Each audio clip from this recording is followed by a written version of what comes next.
Êxodo capítulo 20.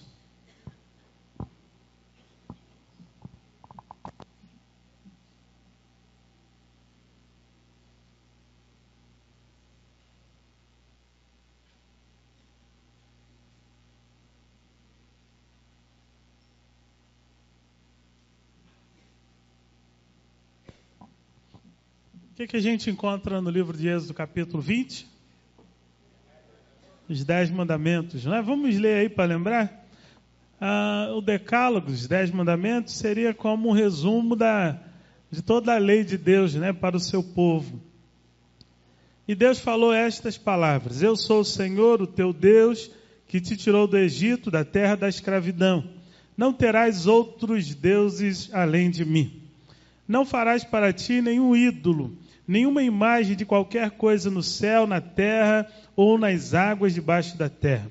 Não te prostrarás diante deles, nem lhes prestarás culto, porque eu, Senhor teu Deus, sou Deus zeloso, que castiga os filhos pelos pecados de seus pais até a 3ª e 4ª geração daqueles que me desprezam, mas trato com bondade até 1000 gerações, aos que me amam e obedecem os meus mandamentos. Não tomarás em vão o nome do Senhor, o teu Deus, pois o Senhor não deixará impune quem tomar o seu nome em vão. Lembra-te do dia de sábado para santificá-lo. Trabalharás 6 dias e neles farás todos os teus trabalhos. Mas o 7º dia é o sábado dedicado ao Senhor, o teu Deus. Nesse dia não farás trabalho algum, nem tu, nem teus filhos ou filhas, nem teus servos ou servas, nem teus animais, nem os estrangeiros que morarem em tuas cidades. Pois em 6 dias o Senhor fez os céus e a terra, o mar e tudo que neles existe. Mas o 7º dia descansou. Portanto, o Senhor abençoou o 7º dia e o santificou. Honra teu pai e tua mãe, a fim de que tenhas vida longa na terra, que o Senhor teu Deus te dá. Não matarás, não adulterarás, não furtarás, não dirás falso testemunho contra o teu próximo, não cobiçarás a casa do teu próximo, não cobiçarás a mulher do teu próximo, nem seus servos ou servas, nem boi ou jumento, nem coisa alguma que lhe pertença. Vendo-se o povo diante dos trovões e dos relâmpagos, e do som da trombeta e do monte fumegando, todos tremeram assustados, ficaram à distância e disseram a Moisés: Fala tu mesmo conosco e ouviremos, mas que Deus não fale conosco para que não morramos. Moisés disse ao povo: Não tenham medo, Deus veio prová-los, para que o temor de Deus esteja em vocês e os livre de pecar. Mas o povo permaneceu à distância, ao passo que Moisés aproximou-se da nuvem escura em que Deus se encontrava. Bem, são os 10 mandamentos, como disse, uma espécie de resumo, né, de toda a lei de Deus para o seu povo. Mas no Novo Testamento, no Evangelho de Mateus, nós encontramos um outro resumo, né, a respeito dos mandamentos. A respeito dos mandamentos do Senhor. A palavra vai dizer lá no Evangelho de Mateus, capítulo 22, a partir do versículo 34. Ao ouvirem dizer que Jesus havia deixado os saduceus sem resposta, os fariseus se reuniram. Um deles, perito na lei, o pôs à prova com esta pergunta: Mestre, qual é o maior mandamento da lei? Ou seja, qual é aquele mandamento que resume toda a lei? Respondeu Jesus: Ame o Senhor teu Deus de todo o teu coração, de toda a tua alma e de todo o seu entendimento. Esse é o primeiro e o maior mandamento. E o segundo é semelhante a ele: ame o seu próximo como a si mesmo. Desses 2 mandamentos depende toda a lei e os profetas. Deus abençoe a leitura da sua palavra e aplique em nosso coração. Nós temos falado sobre discipulado transformador e começamos falando sobre o que é discipulado. Na nossa definição de discipulado, nós falamos que o discipulado ele é uma ordem para seguir a Jesus e também é uma ordem para fazer discípulos. Então, as duas ordens unidas poderiam definir o que é o discipulado. É seguir a Jesus e é fazer seguidores de Jesus. É responder positivamente ao convite ou à ordem, segue-me, e é também responder positivamente à ordem para ensinar a outros fazendo discípulos. Na última mensagem que pregamos aqui, nós falamos sobre os componentes essenciais do discipulado. E aí destacamos o primeiro, o chamado. Se discipulado é a junção de dois componentes que são essenciais, e um está relacionado com a ordem para seguir a ele, o outro, naturalmente, é a ordem para fazer seguidores para ele.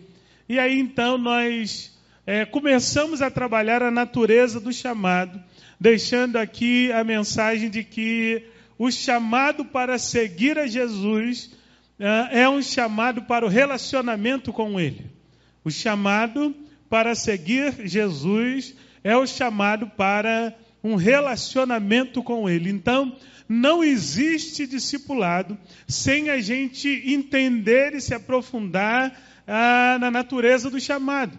Sem não somente entender, sem entender e atender o chamado de Jesus Cristo, que é um chamado para o relacionamento. Chamado para o relacionamento. E por que nós lemos aqui os 10 mandamentos, que é um resumo da lei no Velho Testamento, e também as palavras de Jesus sobre os 2 mais importantes? Porque quando a gente pega os 10 mandamentos tratam de relacionamento. Em primeiro lugar, os 4 primeiros mandamentos tratam do relacionamento vertical, o relacionamento do homem com Deus.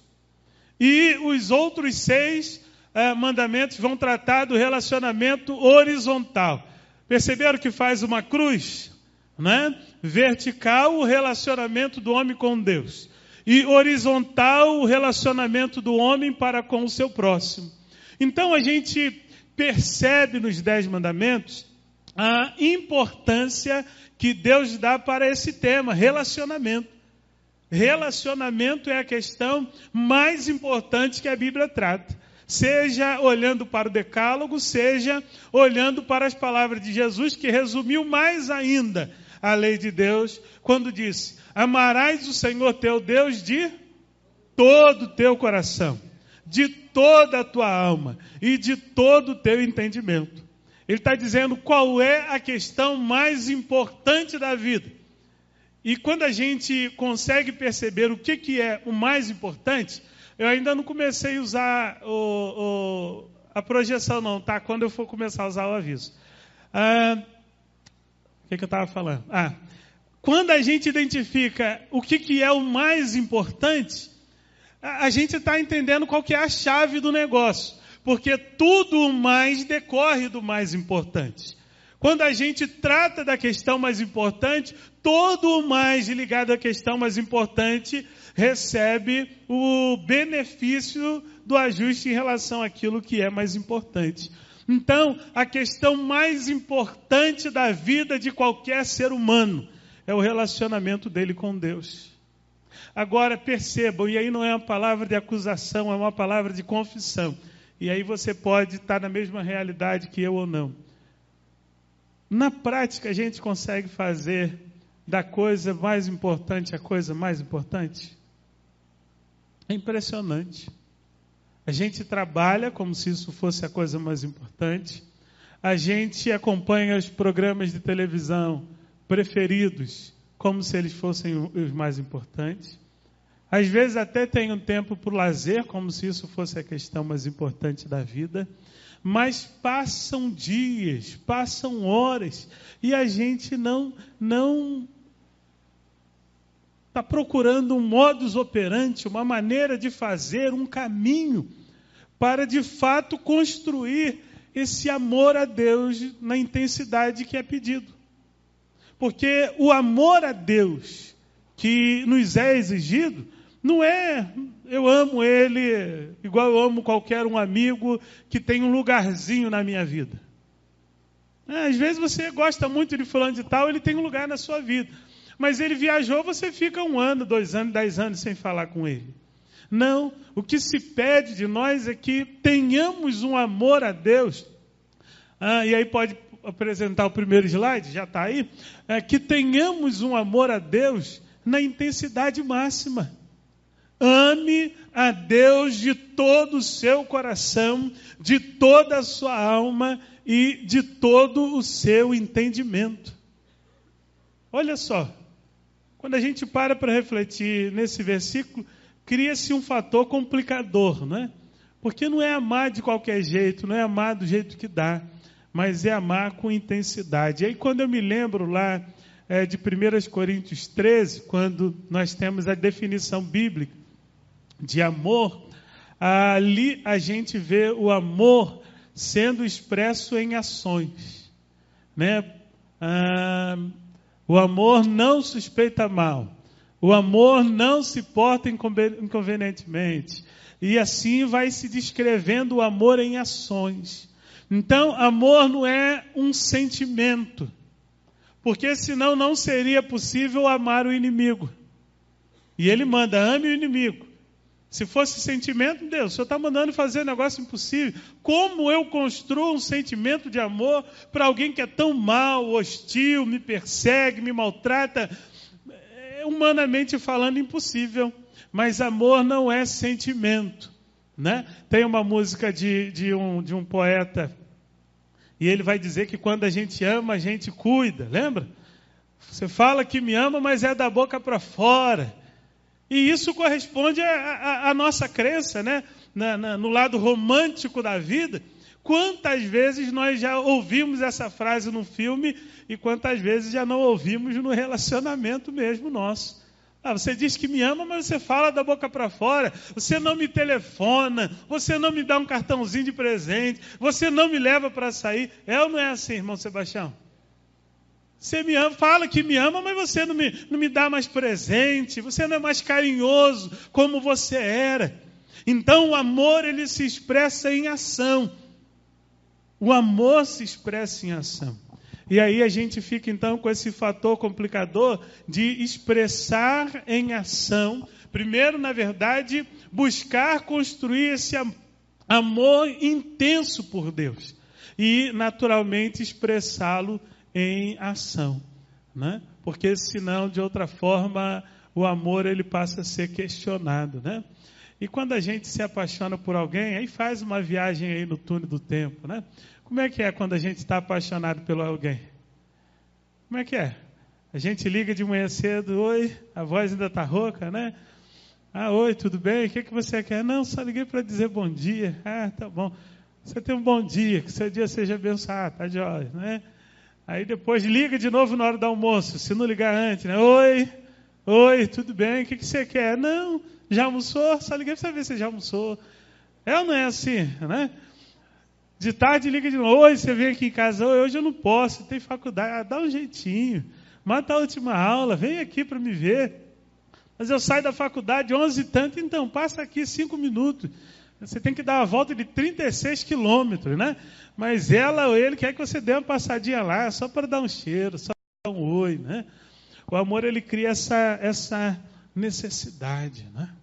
Essa proximidade. Ele é construído no relacionamento, não é? Primeiro é só uma paixão, uma admiração, mas a convivência, o relacionamento transforma aquilo em amor, e ele precisa ser alimentado com a presença, com o contato, com a convivência, com a troca. E aí a gente precisa entender isso sobre Deus, quando a gente está falando desse chamado para o relacionamento. A gente precisa então transpor essas verdades para o relacionamento espiritual. O nosso sentimento por Ele vai aumentar na medida que nós nos relacionarmos com Ele. Então a gente precisa estar se falando com ele o dia inteiro. Toda hora está fazendo uma ligação para ele, para conversar, para desabafar. E é assim, né? Acontece uma coisa boa, o que a gente faz? A gente guarda aquilo para a gente? O sujeito aprende a fazer uma costela, não sei o quê, aquele negócio no forno maravilhoso. O que ele faz 11h30 da noite? Tira a foto da costela e manda para o amigo, né? A gente quer compartilhar a coisa boa que aconteceu, né? Você comprou um carro novo, você avisa, troquei de carro, consegui um carro novo, comprei uma moto mais potente. A gente quer compartilhar aquela coisa boa que está acontecendo com o amigo. E quando acontece um negócio ruim? Da mesma maneira, né? Porque a gente sabe que naquele amigo a gente vai encontrar abrigo. Ele tem alguma palavra de esperança para fortalecer a gente. Que coisa boa, né? É ter alguém que a gente pode contar, né? Para as horas felizes e para as horas difíceis também. Então o chamado de Deus é um chamado então para esse relacionamento. E não um relacionamento superficial, é um chamado para um relacionamento de amor.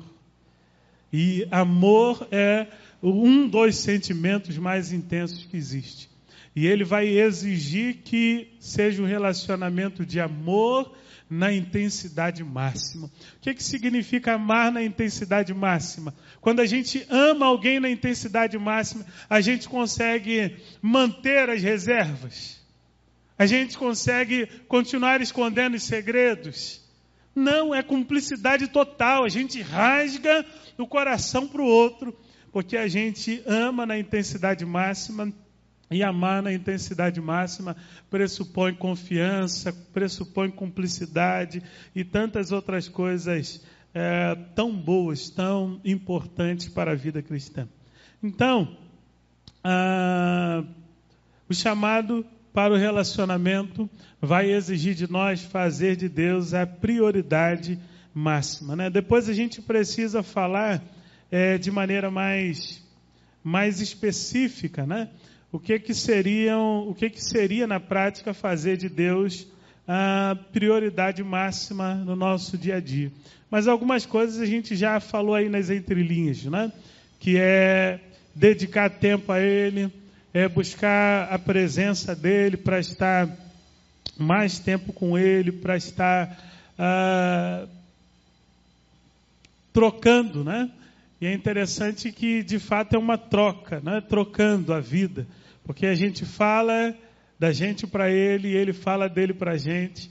Ele se revela para a gente, e aí a gente também revela a verdade do coração para Ele. Não que Ele não saiba de antemão, mas porque quando nós falamos, nós somos tratados e nós damos, então, essa condição e essa possibilidade dele tratar o nosso coração. Amar a Deus, então, na intensidade máxima. O próximo slide vai repetir aí o que eu já disse, que Deus dá prioridade aos relacionamentos. O seguinte, eu queria que você descrevesse aí o que você está vendo e o que isso tem a ver com o que a gente está falando. O que essa imagem aí significa para você? Pode falar. Momento devocional. Quem mais? Comunhão. Quem mais? Orando, né? Quem mais? Quem falou? Alimentando-se da palavra, né? E aí a gente não vai fugir muito disso, porque são as duas ilustrações que nós temos ali numa única imagem, né? As mãos entrelaçadas sugerem a oração e a palavra sugere leitura e meditação nela, né? Podem haver outras maneiras da gente estreitar relacionamento com Deus, mas seguramente essas duas são clássicas, né? São indispensáveis. É indispensável que oremos e que aprendamos a orar. Porque, via de regra, a oração nossa é para pedir. Eu ia trazer um slide com uma frase atribuída ao pastor Ed, que diz que os evangélicos estão muito mais preocupados em fazer Deus funcionar do que se relacionar com Ele. Os evangélicos estão muito mais preocupados em fazer Deus funcionar do que se relacionarem com Ele. Olha que coisa. Aí a gente acha, e isso está expresso em algumas crenças nossas. Por exemplo, fé move a mão de Deus. Mas quem disse que fé é para mover a mão de Deus? Fé é para mover a gente. Fé é para mover a gente. A gente se move em direção a Deus e em direção ao próximo quando a gente crê em Deus. Fé não é para mover a mão de Deus. Não é muita oração, muito poder. Pouca oração, pouco poder. E aí a gente vai vendo dizeres que mostram essa crença, essa convicção de que a oração seria uma ferramenta para fazer Deus funcionar. E aí tem aqueles que vão ensinar você a fazer a oração determinando. Liga lá no canal 15, acho que é no canal 15, a hora eu não sei qual é, ele vai dizer, você tem que dizer, eu determino. Não é assim que ele faz? Levanta até o pezinho, né? Eu determino. Tem que determinar para o negócio acontecer. Ou então, se você for no outro, todos eles têm um chavão, cada um tem o seu. Eu não aceito. E aí do outro lado também não sei, mas cada um deles, se você observar, tem um desse chavão. E isso daí é teologia, trazida de fora, como orar para que o negócio tenha que acontecer. Rapaz, quantas coisas Deus dá para a gente sem a gente nem orar. A gente recebe muito mais sem nem saber que precisava receber do que porque orou. Para pensar. Quanto livramento, quantas bênçãos que não tem nada a ver com os nossos pedidos, não tem nada a ver com a nossa oração. Tem a ver com a promessa dele. Qual que é a promessa dele? Busque o reino em primeiro lugar e todas as outras coisas lhe serão acrescentadas. E é assim que ele faz. Ele vai acrescentando coisas na nossa vida que a gente nem imaginava que precisava, né? Coisas que a gente não estava nem programando querer alcançar, mas pelo favor dele a gente alcança. Oração é relacionamento. É insuportável se relacionar com alguém que só sabe pedir. É claro que como cristãos devemos compreender claramente que Deus é a fonte de todas as coisas. E é inevitável pedir a Ele. Pedir a Deus, pedir direção, pedir favor, pedir bênção, também é uma demonstração de humildade, de dependência dEle, mas desde que isso esteja dentro de um limite. Quando o relacionamento se resume a pedir, é porque a gente ainda não construiu um relacionamento saudável. É inevitável agradecer. Como diz a canção, quantas bênçãos, conta quantas são recebidas da divina mão.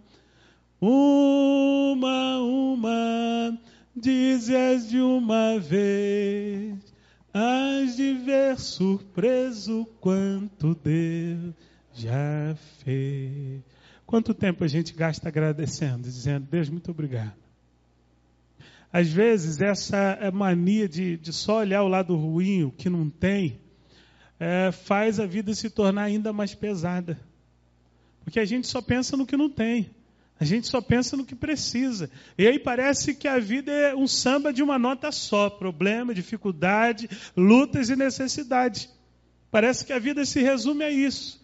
Se nos exercitarmos em agradecer a Deus, a gente vai ver que a balança vai pender mais para o lado de ser abençoado, da realidade de que somos abençoados, do que vai pender para a realidade de que precisamos de tantas e tantas bênçãos. A gente vai ver que está sempre no lucro. A gente vai ver que o Senhor tem feito por nós muito mais do que pedimos, pensamos, imaginamos ou merecemos. E aí parece que as lutas e dificuldades vão minguar. Vai minguar. crente precisa ter um coração agradecido. E um coração agradecido, naturalmente, vai se refletir na face. Vai se refletir na face. Aí é onde a gente vê algumas pessoas que estão passando por momentos assim, terríveis. Mas nada lhes rouba a alegria. Você chega perto daquela pessoa com dó, né? Com pena por causa do momento difícil que ela está vivendo, mas ela vem com sorriso. Ela vem mostrando o lado positivo da luta, da dificuldade, da adversidade que ela está vivendo. Aí você sai da casa daquela pessoa. Quem tem hábito aí de visitação sabe do que eu estou falando. Você sai de lá falando assim, eu vim dar, mas acabou que eu que estou levando, eu que recebi. Eu que fui abençoado quando eu fui nessa visita. Mas eu acho que o fator que vai determinar isso, pelo menos dois deles, um é a gratidão. E o outro é a fé. Fé que é esperança. Convicção de que tem a vida na mão de Deus. Convicção de que está sobre os cuidados de Deus. Convicção de que coisas tremendas e maravilhosas irão acontecer. Então, quando a gente pensa em oração, a gente pensa em pedir. Mas a gente deveria começar a oração pensando, na verdade, em agradecer. Um outro elemento muito importante na oração é o louvor. A gente, quando chega diante de pessoas importantes, a gente procura expressar a nossa mais sincera admiração por aquela pessoa, é ou não é? Apreço, admiração, consideração. E a Bíblia nos ensina que quando nós vamos orar, nós precisamos demonstrar todo esse apreço pela pessoa do Senhor. Nós devemos reconhecer os atributos de Deus, as qualidades de Deus, quem Deus é. Quando a gente se chega diante de Deus, a gente precisa, em oração, reconhecer isso. Não que Deus precise do nosso louvor para dizer, obrigado por você ter falado isso. Não é isso tudo, não. Não, Deus não precisa desse afago nosso. Então, quem precisa de louvar a Deus somos nós. Porque quando em oração nós declaramos louvor a Deus, reconhecendo os seus atributos, reconhecendo as suas qualidades, a nossa mente é alimentada acerca da pessoa de Deus, acerca do caráter de Deus. Então a gente não pode cansar de fazer isso. Leiamos os Salmos. Bendize, ó minha alma, ao Senhor, e não esqueça de nenhum dos seus benefícios. Gratidão. Bendize, minha alma, ao Senhor, e não esqueça de nenhuma das suas maravilhas. É na hora que eu vou dar o louvor dele. Reconhecer a grandeza dele, os seus atributos. Eu preciso me deliciar nessa verdade de que Deus é poderoso. Eu preciso trazer à memória, criar um quadro do mar se abrindo, do maná caindo do céu para alimentar o povo, a água saindo da pedra. Deus é poderoso, Deus é onisciente, Deus está em todo lugar, Deus é amoroso, Deus é justo, Deus é bom, Deus é misericordioso. E eu preciso lembrar de louvar a Deus. Então, tem coisas que vêm antes de pedir, né? Tem coisas que são mais importantes e devem vir antes do que pedir. A gente deve exaltar a Deus pelo que Ele é. Isso vai alimentar nosso coração e naturalmente tem um efeito na nossa vida espiritual. A gente precisa apresentar gratidão a Deus pelo que Ele já fez e pelo que Ele tem feito a nosso favor. Parar de murmurar pelo que a gente não tem, né? Uma frase que a gente usa lá em casa. Agradece a Deus pelo que você tem. Né? Os filhos reclamam do que não tem, né? Agradece a Deus pelo que você tem. É interessante, né? Que os pais se acham ricos quando olham para a realidade do passado. Quantos pais aí pensam assim, hoje eu sou rico, porque eu vivi na infância, beleza. Aí a gente olha para trás, né? Hoje a gente tem carne e fartura, a gente come contra filé. Quando eu era criança, eu não sabia que negócio é esse, contra filé, picanha. É peito de boi com batata, né? E acabou. Não se fala mais nisso, está resolvido o negócio. É frango no domingo, né? O resto da semana é o produto do frango. Aí a gente acha que é rico, porque tem tudo aquilo que não tinha. E feliz da vida, porque os filhos nossos têm tudo aquilo que nós não tínhamos quando criança. Mas eles estão achando a vida horrorosa, né? Por quê? Porque eles já querem muito mais do que tem, né? E aí, ao invés de basear a vida na gratidão pelo que tem, baseia na murmuração pelo que não tem. Então a gente tem que agradecer, ou começar louvando, depois a gente tem que agradecer, e aí a gente pode pedir. Pedir em duas direções, né? A outra maneira de pedir, a primeira maneira de pedir é a súplica, né? Você faz em seu favor. E a segunda é a intercessão. Quando você faz em favor do outro, né? Quando você lembra do outro, quando você roga a Deus pela vida do outro. Olha que outra dimensão a gente tem na oração. E a oração também é um tempo de meditação. Porque quando eu falo com Deus, se não for aquela oração de crente, né? Se me der Pai, me dá lugar para tudo, no nome de Jesus, amém. Se não for essa oração, se você conversar com Deus, como quem conversa com um amigo, Deus demove você de algumas ideias, Deus ajusta pensamentos seus, Deus muda a sua impressão das coisas, Deus muda até mesmo o seu humor. É um negócio impressionante quando a gente faz de fato da oração uma conversa, um momento de meditação, um momento de reflexão.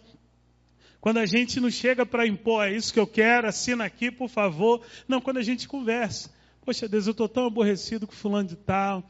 Ele fez aquele negócio comigo, eu fiquei muito chateado. Não foi justo ele fazer esse negócio comigo, eu achei a desonestidade. Veja bem, eu tinha feito assim por ele. E aí, conversar mesmo com Deus, coisa de maluco mesmo. Porque gente normal não vai se sentir muito à vontade de fazer isso. É coisa de doido, né? Que quando alguém chega... faz igual ele fez lá com a nossa irmã Ana, né? Tá bêbada, né? Ela tá bêbada. Mulher, tá embriagada? Ela fala, não. É que eu estou derramando toda a minha queixa, todo o meu coração diante do Senhor. E ali naquele momento, então, Deus agiu na vida dela de maneira muito especial, né? Porque a Bíblia diz que quando Ana se levantou, olha o que nos espera na oração.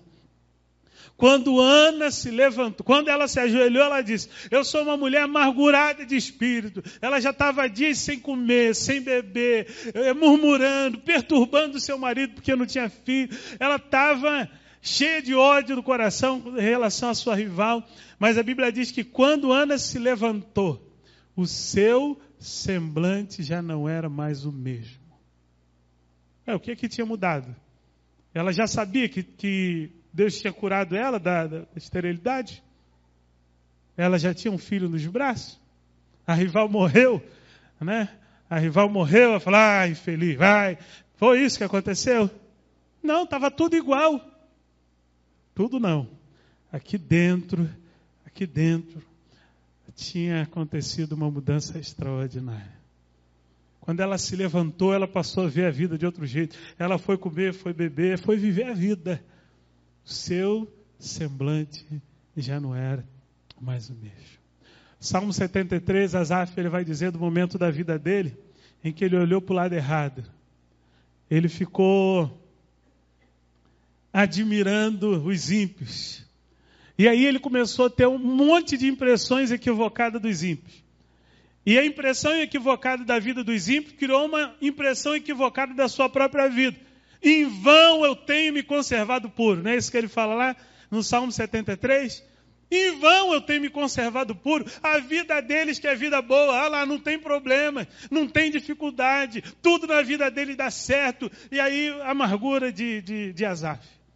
Mas chega um ponto que Asaf fala assim, até que eu entrei no santuário de Deus. O que ele está querendo dizer? Até que eu entrei na presença de Deus. Até que eu entrei em comunhão com Deus. Quando nós chegamos à presença de Deus, tudo muda. E a palavra de Deus diz que ali, quando ele entrou no santuário de Deus, Deus ministrou no seu coração. E mais adiante ele vai dizer que era loucura aquilo que ele estava pensando ver, ou aquilo que ele estava dizendo. Não é nada disso. No santuário de Deus eu vi o fim dos ímpios. No santuário de Deus eu confirmei. E na verdade vale a pena, não é vão que eu tenho me conservado limpo. É na presença de Deus que teremos a perspectiva correta da vida. É na comunhão com Deus. É de Deus que nós teremos o discernimento e sabedoria. Não leia Provérbios. É disso que Provérbios vai falar, que a gente tem que buscar sabedoria, discernimento, conhecimento, entendimento, como quem procura ouro, pérolas, coisas preciosas. Porque a vida depende disso.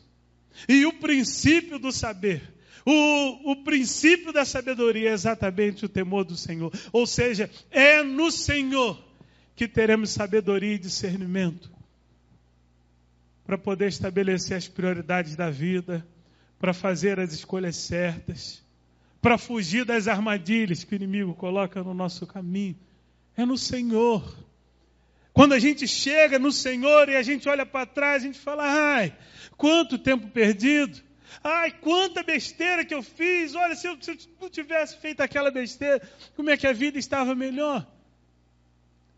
Mas também é no Senhor que a gente tem perspectiva de futuro. Se eu for por aqui, vai ser uma maravilha, vai dar tudo certo.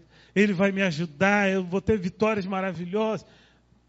Mas é no Senhor que a gente tem a visão correta da vida. Então, quando a gente está falando de relacionamento, do chamado para o relacionamento, e aí é relacionamento íntimo, amar de todo o coração, de alma, entendimento, é inevitável nós mencionarmos a oração. Não oração como um ritual. A gente aprendeu errado. Acho que foi a Renata que colocou, não foi você que colocou um negócio que eu vi no Face hoje, que eu tenha desejo. Quem foi que colocou? Alguém botou lá que eu tenha desejo de buscar a Deus, alguma coisa assim, pelo amor e não pela obrigação. Alguém botou lá no Face hoje de manhã e eu curti lá a frase. Porque é isso que a gente precisa. A gente aprendeu a fazer por obrigação. Tem que olhar todo dia, orar todo dia. Deus está vendo? Já orou hoje? Já leu a Bíblia hoje? Vai, brinca com Deus não. E aí a gente acha que tem que chegar lá e tem que dar uma oradinha, uma leitura da Bíblia, mesmo sem profundidade nenhuma, mesmo que aquilo não mude nada na nossa cabeça. Mas a gente sai aliviado porque cumpriu a obrigação. Não, apaga, vamos construir esse negócio do jeito certo. Quando a Bíblia diz que Deus tem para nós muito mais do que pedimos, ou pensamos, ou imaginamos, está falando que através do relacionamento com Ele, nós vamos alcançar coisas, receber coisas, viver coisas inimagináveis. Então, eu vou por uma outra motivação, eu não vou pela obrigação. Não vou pela obrigação. A menina, quando liga para o rapaz, diz, dá um jeitinho, passa aqui hoje. Mas não posso. Não, mas 5 minutinhos. Vem cá e só me dá um oi no portão. A Cláudia fazia isso direto, né? Vem cá, Alex, pelo amor de Deus, né? Mas ela tinha um bom motivo, né? A gente precisa entender. É por obrigação? Ela está ligando por obrigação? Não. É ter anseio pela presença do outro. É ter prazer na presença do outro. E a proposta é essa, através da oração, porque é um dos meios para o relacionamento, descobrir o prazer de estar com Ele. A Maria descobriu isso. Jesus chegou lá na casa dela, ela parou tudo. Tinha tudo para fazer, mas ela parou tudo. Jesus sentou e ela sentou lá do lado dele e ficou ouvindo. Mas que delícia, que maravilha. Fala mais, Jesus. E sobre isso, e sobre aquilo. E enquanto isso, Marta estava... anda para um lado, anda para o outro, ajeita aqui, ajeita lá, corre para cá, corre para lá.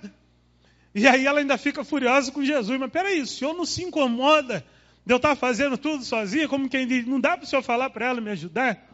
E aí o que Jesus vai dizer? Você anda inquieta, estressada, mas uma coisa é importante. Você está ocupada com muitas coisas, mas uma só delas é importante. E Maria escolheu a parte mais importante. A parte importante é estar aos pés do Senhor. Então, esquece aquele negócio de orar por obrigação. Se for para orar por obrigação, no nome de Jesus, amém, não ora. Não ora. Mas a ideia é o quê? Para eu construir um relacionamento íntimo, de amor intenso com Deus, Ele tem que se tornar prioridade na minha vida. Refaça a sua agenda em nome de Jesus. E separe um horário generoso, um tempo generoso, aquela hora que, não, agora é hora de estar com Deus. Essa 1 hora, essa meia hora aqui é para bater papo com Ele. Procura um lugar que te deixa sossegado, tranquilo, e vai lá conversar com Ele. A gente pensa que Ele quer o sacrifício da oração de joelho, né? Porque meu joelho vai ficar ali ardendo de dor, Ele vai ver meu sacrifício e vai me ajudar. A gente pensa que o fator determinante é o sacrifício de jejum.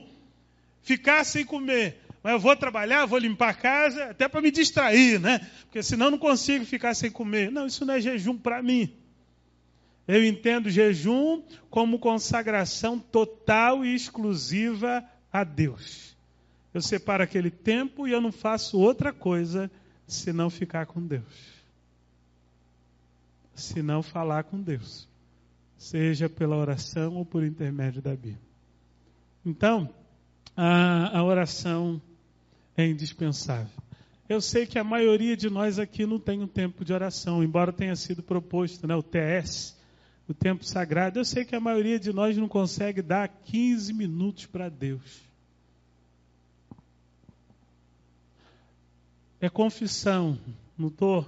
É confissão. E aí eu sei que tem alguns que estão comigo nessa realidade. De não conseguir dar 15 minutos. Que essa palavra seja para um despertamento nosso. Que povo de Deus seremos ou somos se Deus não estiver presente no nosso cotidiano? Só existem 2 opções na vida: ser dirigido por Deus. E para ser dirigido por Deus, eu preciso estabelecer comunhão e relacionamento com Ele. Preciso estar conectado, o cano precisa estar totalmente desimpedido, desobstruído, para a água jorrar, a água da fonte jorrar para a minha vida. Aí eu sou guiado por Deus. Se eu não estou conectado com Deus, quem vai guiar a minha vida? Satanás. Não existe a terceira opção. Ou eu estarei conectado com Deus, serei guiado por Deus, e a obra de Deus, as obras do Espírito se realizarão sobre a minha vida, primeira opção. Ou segunda opção, eu não estarei conectado com Deus, mas involuntariamente, até mesmo contra a minha vontade, estarei conectado com o inimigo de minha alma. E aí o que será produzido na minha vida serão as obras da carne. Será a morte, será a destruição que ele veio produzir. Igreja, a gente precisa acordar. A gente precisa orar muito mais, mas não como um programa. Não como um ritual obrigatório do dia a dia. A gente precisa voltar à decisão que tomamos há algum tempo atrás de entregar a vida a Jesus, para que Ele fosse Salvador e Senhor, para que Ele se tornasse prioridade na nossa vida. Deus não é prioridade se der, não. Deus é prioridade a custo. A custo. Quando você está lá revendo o orçamento da sua casa, o dinheiro que você tem dá para comprar tudo que você quer? Quem está nessa condição aí para eu já visualizar aqui? Não, que o dinheiro dá para comprar tudo que quer. Eu quero ser seu amigo, né? Você eu quero trazer para um círculo de amizade mais próximo. Não tem ninguém que levantou a mão, né? E aí o que você tem que fazer? Estabelecer prioridades. E você diz, isso não dá para fazer, e isso a gente não vai fazer. Aquilo também não, aquilo também não. Você vai cortando até o dinheiro dar, se você é alguém correto. Tem gente que não esquenta para isso não. Compra tudo que quer, mas aí está precisando da ajuda de Deus. Tem alguma coisa errada na vida. É a custo. Quando eu faço de Deus prioridade na minha vida, isso tem um custo, tem um preço a pagar. A salvação é de graça, mas a santificação, a vida com Deus tem um preço a pagar. E alguns pagaram com a própria vida. Então é a custo. Às vezes o custo é acordar mais cedo. Às vezes o custo é dormir mais tarde. Às vezes o custo é cortar algum lazer, alguma coisa na vida. Mas se Deus é prioridade, Deus é a prioridade. A gente precisa estabelecer Deus como a prioridade. E aí, para que Deus seja de fato prioridade, a gente tem que separar tempo para se tornar amigo de Deus. Eu tenho caminhado com o Wallace, o outro Wallace. Aquele Wallace, ele caminha muito, eu não aguento acompanhar ele não. Ele vai até lá em Bacia de Pedra, né? E toda segunda e terça, normalmente, a gente caminha junto. O que está acontecendo? Cada dia que passa, eu conheço mais o Wallace. Cada dia que passa, o Wallace me conhece mais, né? Teve alguém aí, um linguarudo, né? Tem os crentes que são linguarudos, né? Acho que foi a Rose que falou, foi ela mesmo, está se escondendo ali atrás de Renato. Eu vi vocês dois caminhando, mas o pastor não parava de falar, só ele que fala. Essa caminhada não funciona. Metade verdade, né? Não é bem assim do jeito que ela falou. E aí, caminhar que é bom mesmo, a gente vai devagarzinho, né? Porque o papo está tão bom e a gente quer fazer a caminhada render, né? Outro dia ele falou isso comigo, pastor, a gente fazia isso em menos tempo, né? Agora o tempo está cada vez maior da caminhada, porque na verdade a gente tem priorizado muito mais o bate-papo, o se conhecer, do que efetivamente o caminhar. A caminhada tem se tornado uma desculpa para a gente se conhecer. A gente tem que chamar Deus para caminhar junto. A gente tem que chamar Ele para caminhar junto. Para bater papo com Ele, para conversar com Ele. Para se tornar mais próximo dEle. Um segundo elemento aí, que a gente vê na foto, é a Bíblia. É a Bíblia. Vamos lá no Conhecendo Deus, né? Deus revela. O que Deus revela? A si mesmo. Quem fez Conhecendo Deus aí? Levanta a mão. Está tudo enferrujado? Fala aí. Deus revela o quê? A si mesmo, seus propósitos, sua vontade, seus propósitos e o seu modo de agir. É na palavra que Deus se revela.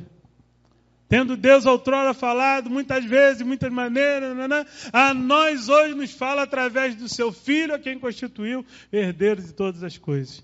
Nós cremos que a Bíblia encerra, ou Jesus encerra a revelação de Deus. E tudo que Deus tem para revelar, ou tudo que Deus quer que saibamos sobre Ele, Ele revela através da sua palavra, através da Bíblia.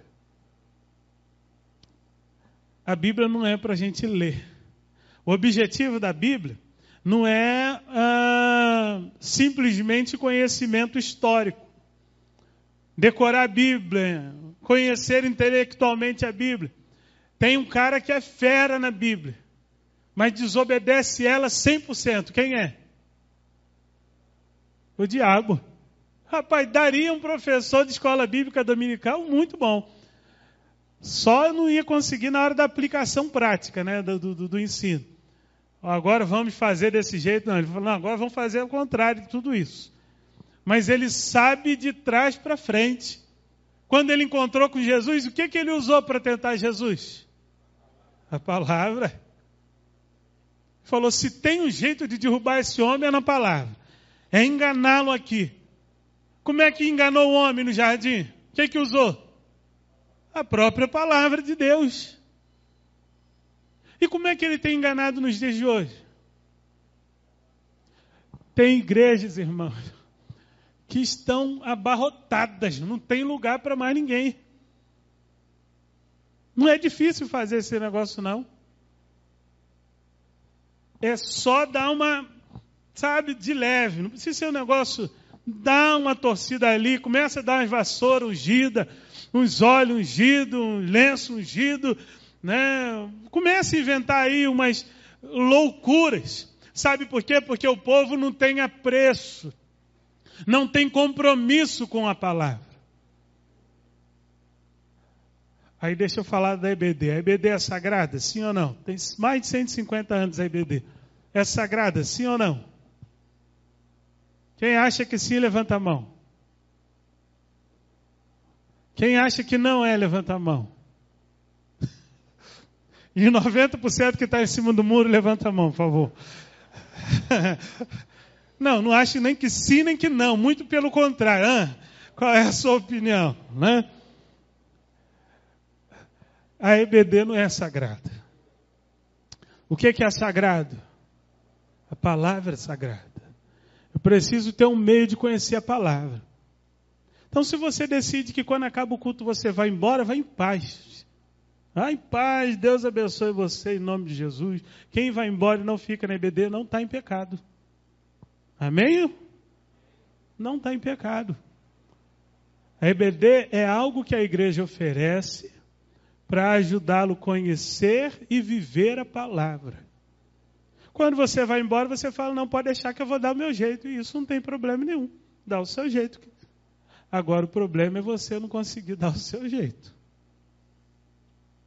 Porque a palavra é lâmpada para os nossos pés e luz para o nosso caminho. A palavra nos alimenta. A palavra é bússola. Ela nos guia. A palavra nos limpa. Vós já estáis limpos pela palavra que eu vos tenho falado. A palavra tem N ações na nossa vida de importante que é. E quando eu disse que a palavra não é para ser lida, porque o ritual, a obrigação, faz a gente ler. Né? Bem-aventurado o homem que não anda segundo coisas tem prazer na lei do Senhor, na sua lei medida de noite, será como árvore plantada, não são assim os ímpios, são como moinho que o vento espalha. Tá, amém. Fecha a Bíblia e vai embora. Já li a Bíblia hoje. Li o Salmo 1. E daí? Qual que foi então a promessa que Deus trouxe ao seu coração a partir do Salmo 1? Qual foi a advertência que você recebeu de Deus através daquela palavra? Qual é o ajuste que Deus está exigindo você fazer na sua vida em função do que Ele acabou de falar com você nessa manhã? Qual foi a palavra de esperança que Ele ministrou no seu coração através desse salmo? Que vai fazer o seu dia e a sua vida ser diferente? Então, isso aí não deu tempo, né? Já ia trabalhar... Eu li rápido demais, não sei falar nada disso, então não adianta. Escondi a tua palavra no meu coração para não pecar contra ti. A leitura da palavra deve ser, eu devo ler, eu devo decorar, eu devo meditar naquilo que eu estou lendo, eu devo trazer para mim as lições tiradas, seja exortação, seja um ajuste a fazer, seja uma promessa, seja uma palavra de esperança. Aí sim a palavra vai fazer sentido na minha vida. Então apaga aí eu tenho obrigação de ler a Bíblia todo dia. Rapaz, você está enganando você mesmo. Se você lê para constar, você está enganando a você mesmo. Você precisa fazer isso com profundidade. Você precisa, nesse tempo especial que você separou para Deus, a custo da novela, qual que é a que está bombando aí? Não acabou os 10 mandamentos? Segunda fase, né? E o miserável vai dizer que está lendo a Bíblia na Record, né? Vai falar, que eu leio através lá do... Mas tem um monte de coisa lá que não é bem assim. Não sei se você sabe. Tá ligado nisso? Tem um monte de coisa lá que não é bem daquele jeito. Ninguém vai achar que conhece tudo e vai começar a vender gato por lebre. Então, mesmo assim, tem que ler. Né? Mas a da Globo, qual é que está bombando? Hã? Fala alto, gente. A pessoa está com medo de falar, eu sou surdo. Não é pecado ver novela, não. Fala aí. Hã? Velho Chico. Às vezes o custo vai ser isso. 45 minutos de novela, está aí. Eu achei o tempo que eu disse que não tinha. Ou então você faz um trato com Deus. Né? Se eu não conseguir separar uma outra hora do meu dia, eu também não vou ver novela. Na hora da novela eu vou para o meu quarto, ler a palavra e orar. Faz um trato com Deus de maneira que quando começar a novela, você fala, não li a Bíblia hoje. Perdi o capítulo de hoje, vou ter que ver na internet. Vai lá ler a sua Bíblia e vai você orar. É obrigação? Você vai sair daqui hoje, tem gente que já começou a pensar nisso. O que você vai fazer quando sair daqui hoje? Almoçar, né? Quem já adiantou o almoço aí? Ninguém adiantou? Qual é o cardápio lá, irmã Nilza? Não pode revelar não, né? Não, que eu queria ver, de repente ninguém fez lá uma carne assada, recheada, com negócio no meio. E aí já deixou lá no fogo brando, lá em Bilac tinha irmã que fazia isso. Ela ia para a igreja, mas deixava a carne essa parte corta, para o pessoal lá em Bilac não ver, né? Ela deixava já a carne assando no forno, né? E aí, quando dava o tempo da carne, não tinha jeito, ela tinha que ir embora para casa, né? Tinha outros não, que estavam fazendo uma costela e podia deixar lá no fogo, né?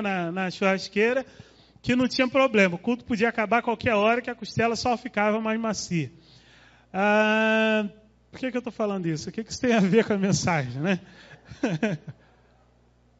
O que você vai fazer quando sair daqui? Mas eu não estou lembrando o que eu ia falar, né? Tempo com Deus? Então tá bom, vocês já entenderam. Eu perdi o foco, né? Então a gente faz isso, né? A gente acaba... Oi? A costela, né? Fez eu imaginar coisas, né? A gente precisa, o ponto central é esse, ter esse tempo com Deus. Né? A gente precisa dedicar esse tempo a Deus. Lembrei por que eu falei tudo isso. Por que você já vai pensar no almoço quando vai sair daqui? É que você tem vício de comer? Era isso que eu queria dizer. Por que você já sai daqui pensando, vou passar no mercado, vou comprar não sei o quê, e tem que preparar lá o almoço, meu marido não é crente, não pode ficar sem comer. Você já sai preocupado por quê? Porque tem que comer todo dia, e comer todo dia é uma necessidade. Então, quando você pensar no BO, o que é BO? O que é BO, gente? Não, o que é BO?